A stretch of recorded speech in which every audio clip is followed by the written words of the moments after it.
आजाद कैसे हों। यदि हम आजाद होना चाहते हैं तो हमें यह पता होना चाहिए कि गुलामी क्या है। हम गुलाम कैसे हैं।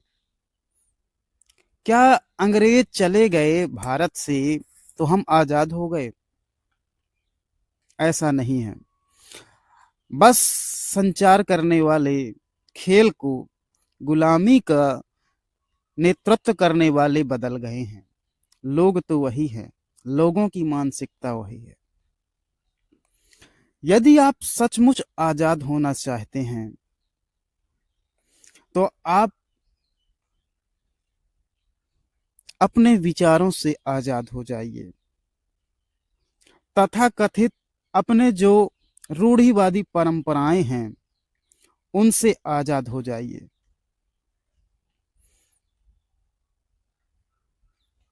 मैंने सुना है कि एक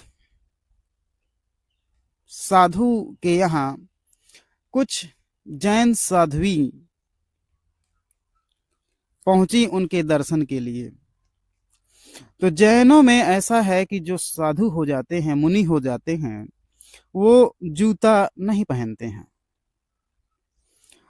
तो उन साधु के सामने जब जैन जैन साध्वी गई तो उन्होंने देखा कि उनके पैरों में चलते चलते छाले पड़ गए, फफोले पड़ गए।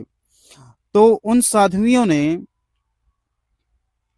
जो कपड़े होते हैं तो मोटा कपड़ा लगाकर उस पैरों को चारों तरफ से ढके हुए थे।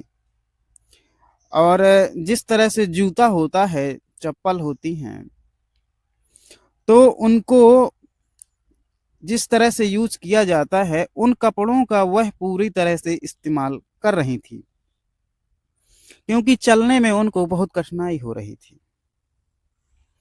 तो साधु ने उनसे पूछा कि आप लोग जूते के जो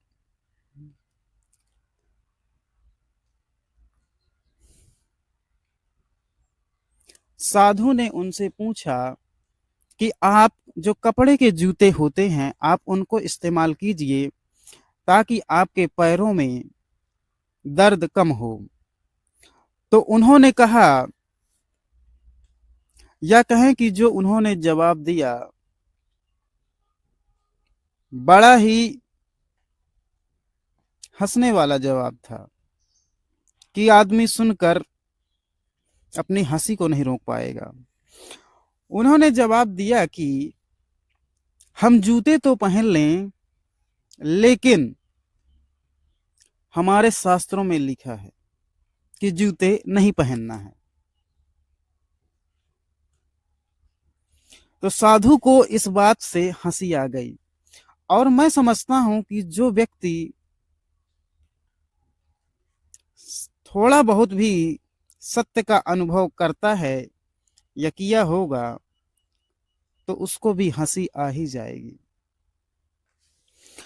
शास्त्र जब लिखे गए, या कि जब भी जिसने भी शास्त्र लिखा, वो समय अलग था।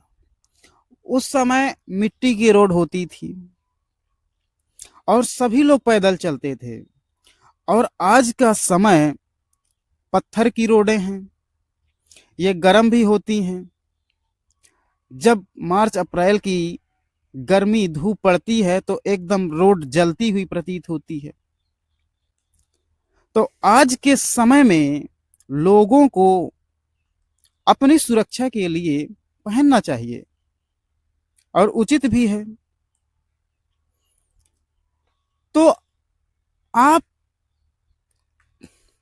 हजारों साल पहले के शास्त्र से आज की तुलना में कैसे कर सकते हैं? उस समय रथ होते थे, घोड़े चलते थे। आज गाड़ी, वाहन, मोटर, बसें चलती हैं। तो आप आज के युग में हैं तो आपको आज के युग के हिसाब से चलना होगा। आप हजारों वर्ष पुरानी बातों को समझिए और उनको जो आपको अच्छी लगती है उनको स्वीकार कीजिए, लेकिन जिस प्रकार का वो समय था, आज काफी अंतर है आज के समय में। तो मैं समझता हूं कि इंसान को आज के हिसाब से भी आगे बढ़ना उचित ही होगा। यदि आपके शास्त्रों में ऐसा नहीं लिखा है तो आप अपने लिए लिख लीजिए, क्योंकि जब आप सुरक्षित रहेंगे, आप अच्छे रहेंगे, तभी तो आप किसी और को अच्छा बता पाएंगे। तो यह एक ऐसी विचारधारा आदमी पकड़ कर बैठ जाता है कि उसका अस्तित्व ही खतरे में पड़ जाता है, क्योंकि जो हो गया वो तो हो गया, जो समय निकल गया उसको तो कुछ किया नहीं जा सकता है। लेकिन आज के समय में आप यदि आज के हिसाब से नहीं चल रहे हैं तो आपको क्या लगता है कि आप पुरानी परंपराओं को पुराने तरीके से निभा पाएंगे? मैं समझता हूं कि यह असंभव है, क्योंकि पहले लोग सभी लोग पैदल ही चलते थे, तो लोगों को चलने में भी आसानी होती थी, लोगों के संग साथी हो जाते थे, लोग मीलों यात्रा कर लेते थे पैदल।